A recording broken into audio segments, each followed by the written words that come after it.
Gurbet bal olduysa acıdı acı, garip şey başıya koysalar taş. Emeği tünlüğe barsız ağacı, kal düşün diyarı dönmek yarın.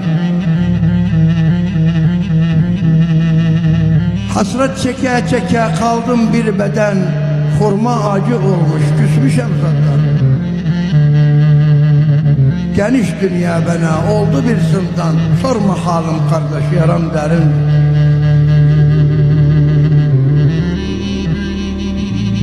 Darıkma ay gövül, sığın Allah'a, sabır eyle sıkılma, dalma ayvaha. Gelir eski günler döner bir daha, Xuda kader belə yazmış emir bilindir. Dönür eski günler gelir bir daha, kader belə yazmış emir bilindir. Muşu oğlu diyer eşitsin millet, bu köçmellik bize olsun bir ibret.